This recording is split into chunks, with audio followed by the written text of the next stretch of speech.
Definir a China é um desafio. De um lado, existe um país que inova, se moderniza, comanda uma economia pulsante e agora até se oferece como modelo para o desenvolvimento do mundo. Uma China que pretende ser protagonista no quadro internacional. Por outro lado, opera uma nação autoritária e até ditatorial, com problemas que vão da enorme desigualdade social ao desejo separatista de regiões como Hong Kong, Macau, Taiwan. No 19º Congresso do Partido Comunista Chinês, a China olhou o mundo com coragem e deixou claro que quer assumir a liderança global até 2050. Mas será que o comunismo, a moda chinesa, tem fôlego para dar o tom da política e da economia no mundo? Será que a China chega lá?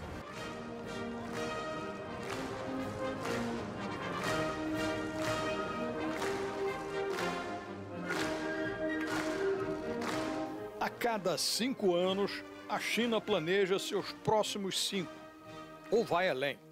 O caminho a trilhar se define quando a cúpula do poder, o Partido Comunista Chinês, se reúne em amplo congresso, como acaba de fazer, e carimba o que já foi decidido por uma minoria entre os 2.300 delegados. No topo da pirâmide, o secretário-geral do partido e presidente da China, Xi Jinping.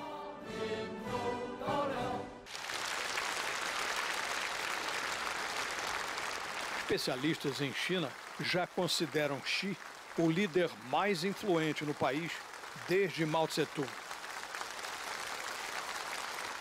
大会高举中国特色社会主义伟大旗帜，以马克思列宁主义、毛泽东思想、邓小平理论3个代表重要思想、科学发展观、习近平新时代中国特色社会主义思想为指导。64 anos, filho de dos fundadores do Partido Comunista Chinês, que foi afastado e preso às vésperas da Revolução Cultural de Mao, Xi, como adolescente, passou 7 anos num campo de reeducação e trabalho forçado. Formou-se em engenharia química e finalmente entrou no partido em 1974, numa província do interior. E aos poucos foi subindo na carreira até se tornar secretário-geral e presidente em 2012. Ao abrir o congresso deste quinquênio, pouco antes de ser reeleito para os 2 cargos superiores que ocupa, Xi se referiu várias vezes ao que chamou de nova era para a China, tanto em poder quanto em desenvolvimento econômico. 新时代中国特色社会主义思想明确坚持和发展中国特色社会主义，总任务是实现社会主义现代化和中华民族伟大复兴。 在全面建成小康社会的基础上，分2步走。 Politicians around the world, they really like to refer to their time in power as a new era, right? As a new beginning. So there is that element in that concept of a new era. However, we have to keep in mind that in China, these work reports by leaders, they're not simply the product of one person. They're actually going through many rounds of consultation within the party for many months. So I think there is quite a lot of substance behind that. And what I read from this new era concept is that now the party is really trying to centralize power in order to sustain itself in power and actually lead China to a new era of economic reform and prosperity. O modelo chinês de política e economia envolve um partido único no comando político autoritário, com pulso forte no controle de uma economia de mercado, embora com a atuação de muitas empresas estatais, e sob regulamentação rígida do governo. Esta fórmula, adotada a partir dos anos 80, trouxe prosperidade à China, hoje segunda maior economia do mundo. Após longo período de crescimento acima de 10% ao ano, seu PIB ainda se expande a 7%, com previsões de ultrapassar os Estados Unidos em 2 décadas. The rapid development of China has led to a lot of social problems, tensions, differences, inequalities, corruption, degradation of the environment. These obviously are problems that exist in other countries as well, but China is, at least in theory, a classless society, a communist-led society that should have more equality. It doesn't have it. Can President Xi change that? First of all, let me say that there is nothing communist about China. The party is organized according to Leninist principles, so it's definitely a Leninist party in terms of its organization and its relations with society. In other words, power from the top down. Power from the top down, yes. And also it maintains the symbols and the name. However, there's nothing communist about its policies, right? So, but having said that, Xi Jinping is willing to address all these issues. I mean, in his very long speech, he made it clear that he wants a full attack on all social, environmental, economic, and so on problems that China is facing right now. It's a very ambitious agenda. Xi sabe que na condução de uma política econômica que evite crises, os chineses precisam buscar mais equilíbrio entre promoção do consumo e controle de dívidas. Outra preocupação com o futuro da China é a corrupção. O fenômeno é endêmico na China, como em algumas outras partes do mundo. O presidente Xi não tratou disso no Congresso do Partido Comunista, mas certamente não ignora o problema. Tanto que no primeiro mandato dele, milhares de pessoas foram presas por corrupção, inclusive na alta cúpula do partido. Alguns dos capturados com a mão na botija acabaram fuzilados. Mas ainda sobra muita botija e muita mão na China. Com pretensões de maior atuação na geopolítica internacional, Xi propõe ampliação e modernização das Forças Armadas chinesas, hoje ainda em dimensões modestas para uma grande potência, apesar do arsenal nuclear. Embora sem oferecer detalhes, ele declarou que em meados do século as forças chinesas serão de primeira classe. Até então, mais verbas para os militares.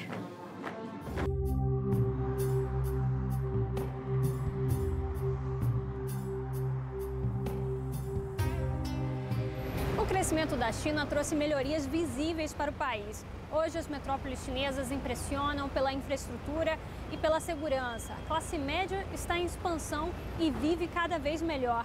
Mesmo assim, o segundo mandato de Xi Jinping deve enfrentar desafios sociais, desigualdade, movimentos democráticos e ainda separatistas, como é o caso aqui em Hong Kong.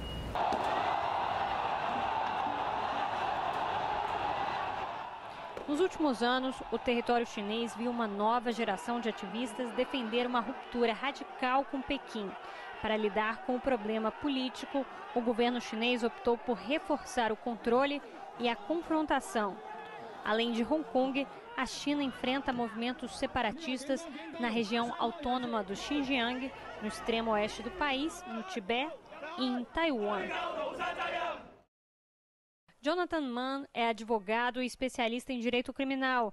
Ele é o responsável pela defesa no mais importante caso político atual do território. Em agosto, líderes estudantis de Hong Kong foram condenados à prisão. Eles receberam penas de 6 a 8 meses de detenção.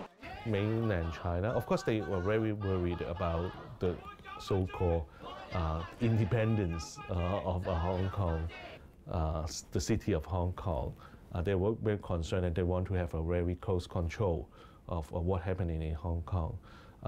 So that's why they're raising this kind of concern, because some people actually making this kind of false alarm to distract the mainland government to seeing that in that way. Actually, instead of showing a very clear picture that Hong Kong people need democracy. Joshua Wong, Nathan Law e Alex Shaw tiveram um papel fundamental na condução do movimento dos guarda-chuvas. Em 2014, o protesto pacífico reuniu milhares de pessoas. Durante 2 meses, bairros do território chinês foram ocupados para exigir o voto direto para a escolha do chefe do executivo local. Some people say that, okay, the movement has failed. It's a failure at the end of the day. But I do not see it in that way. By that movement, people is more aware of their wish and how to fight for more from the authorities. As últimas eleições para o parlamento de Hong Kong mostraram a força do movimento pró-democrático. Uma nova geração de candidatos progressistas foi eleita. Mesmo assim, 6 parlamentares pró-democracia foram desclassificados e perderam o mandato. Fora da prisão, o jovem Joshua segue determinado. Maybe one day, few months later, Nathan and I would need to go into the jail again. But I hope to say that the government can lock up our body, but they can't lock up our mind. At the same time, they can put us in prison, but they can't put aside our determination to fight for democracy. Os jovens aumentam a lista de presos políticos da China. Desde 2015, uma nova onda de repressão sob o governo de Xi Jinping interrogou e deteve ao menos 248 advogados e ativistas. I think it's still an interesting city. It's still exciting city, but I think we need more democracy in this city. I think the level of freedom is reducing. Democracy, I think we don't have lots of freedom right now because, you know, the young people that we fight for the democracy. So the future is quite uncertain, I think, in Hong Kong. Em Hong Kong, o arranjo Um País, Dois Sistemas foi criado para garantir a autonomia da ex-colônia britânica depois do seu retorno ao controle chinês em 1997. É isso que permite que o território tenha internet livre, imprensa livre e liberdade de manifestação. In the past, I think the government give more tolerance approach to these demonstrations. But now on, they are like doing many prosecution against them. A censura e a perseguição a ativistas, jornalistas e intelectuais não calou o artista plástico chinês Ai Weiwei. Hoje, ele vive exilado em Berlim. Ele falou com a Globo News sobre o governo de seu país. Society like this, it's quite fragile. Even it can be powerful, but very fragile. The fragileness is always in questioning the legitimacy of the power. If a party or a country never trusts its own people, never let them to vote, never have an independent media or judicial system, never have a freedom of speech, then it always puts itself in a questionable position.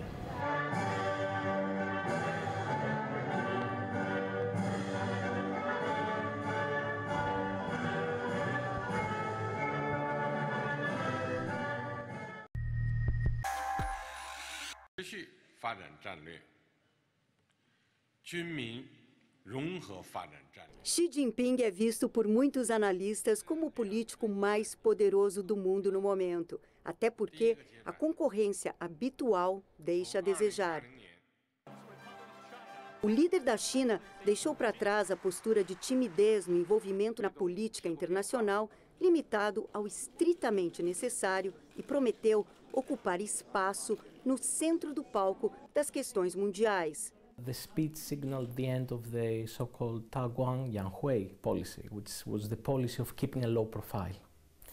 So essentially this means two things. First of all, it means a more assertive stance in what China perceives as its own neighborhood, okay, as its own rights in its periphery. The second change that I see has to do with China's engagement in global governance, which is, if you want, the more positive aspect of this new era in international relations.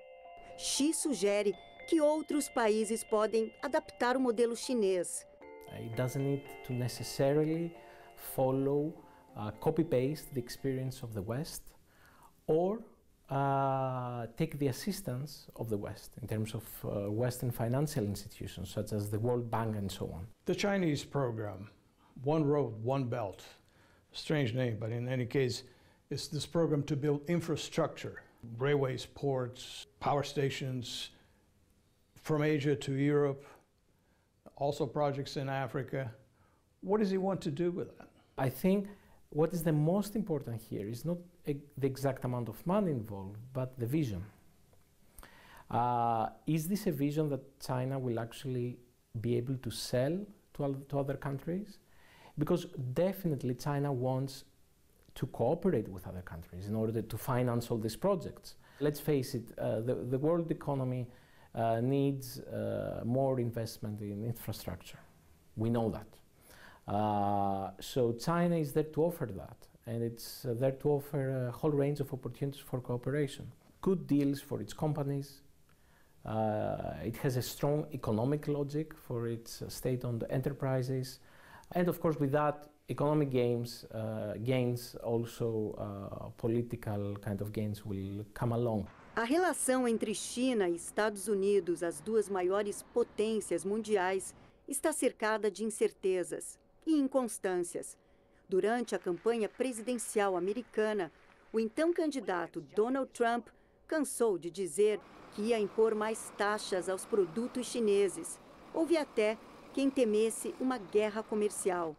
Depois de eleito, Trump abriu as portas do resort na Flórida para receber calorosamente o presidente chinês.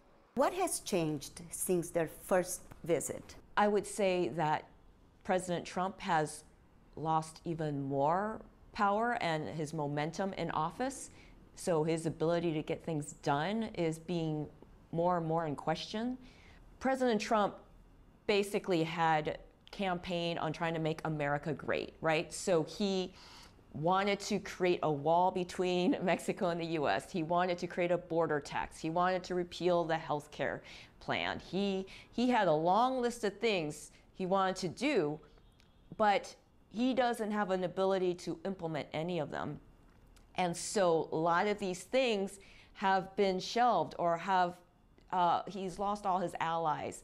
A lot of the folks in the White House, like Steve Bannon, are just out, and they were the ones who helped craft his strategy. So Trump is much weaker there, and so that's the big difference, whereas Xi has become more powerful since April. So you've got two leaders of very powerful countries, one decreasing in power, one increasing in power.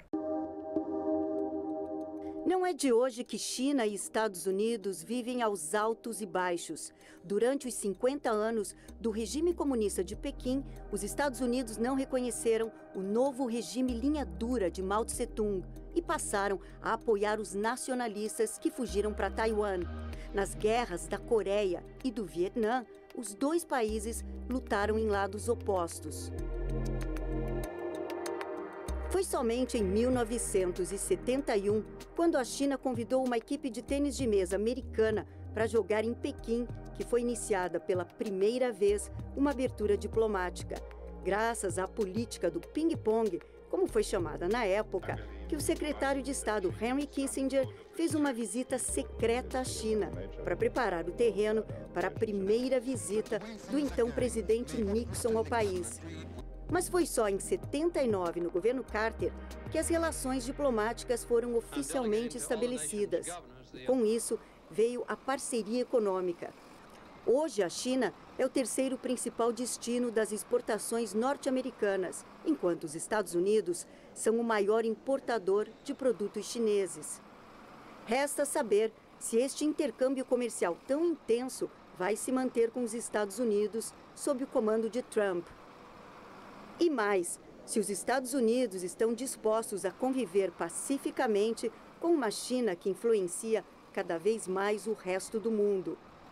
Well, I don't know if the U.S. is willing to share this stage. I think what we're going to see is that the agendas of the leaders, one is going to pretty much get whatever he wants. Basically, Xi will run China, probably, pretty single-handedly. And then President Trump will just rely on Twitter. That's his only way to communicate unfiltered with the American audience and the world, because pretty much all of the US media is not on his side anymore. And a lot of his enemies in Washington are betting that he's going to be a one-term president and that this is, they're just going to let his popularity erode over time and, and hope that nothing he wants to get done will get done. A ameaça nuclear vinda da Coreia do Norte, forte aliada da China, é motivo de tensão entre as duas potências. North Korea is sort of a, ally to China in the way that U.S. uses Japan as its kind of proxy puppet, or, Pakistan, was on China's side, and then U.S. trying to use India. So, there's this balancing act throughout the world that these great powers do. They use other countries to balance off each other. Trump, seguindo a trilha de uma política isolacionista, avessa a acordos multilaterais, abre caminho para uma China cada vez mais confiante. This creates a vacuum of confidence, of leadership, and so China has happily tried to step into the vacuum.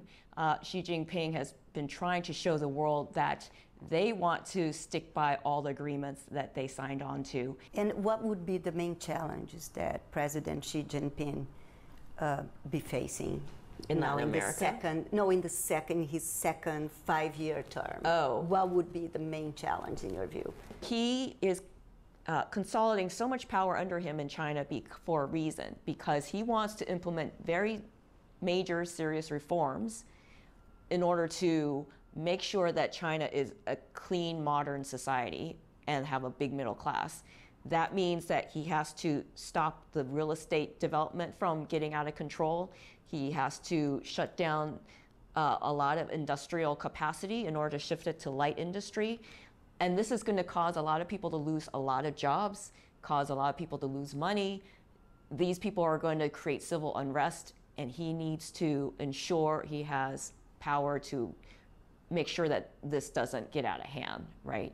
And so he's got the domestic front he has to worry about, and then he has to worry about the international front, because the U.S. is certainly, trying to be more hostile in lots of ways, because as China rises, many people in Washington are concerned about losing influence to China.